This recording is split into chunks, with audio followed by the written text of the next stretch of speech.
in the erstwhile state of Jammu and Kashmir, the official languages provision existed from 1957. That's when it was implemented, and at that point in time, two languages, namely Urdu and English, were accepted as the official languages.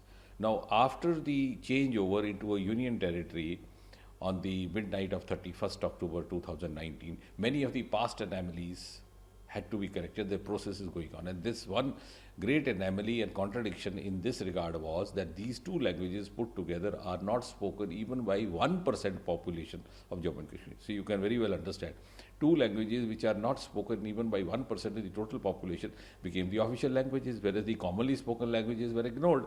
I can't say what were the compulsions at that time or what were the priorities, but nevertheless they had to be corrected, and I must compliment Home Minister Shri Amit Shah, who has followed very diligently a proper scientific methodology, a parameter, taking 2011 census as the basis.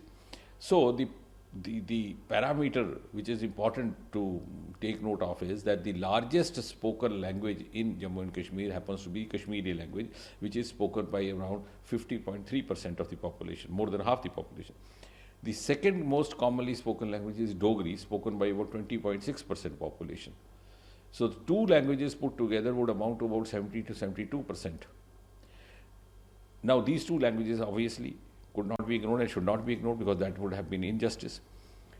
Hindi is the Raj Bhasha, so obviously it has not to be covered. So these three languages were included, but at the same time I would again compliment Amit Shah that he has walked an extra mile. He did not disturb the earlier arrangement to avoid getting into any kind of a debate or a controversy. So he also retained the earlier two languages, namely Urdu and English, as a result of which now we have 5 languages.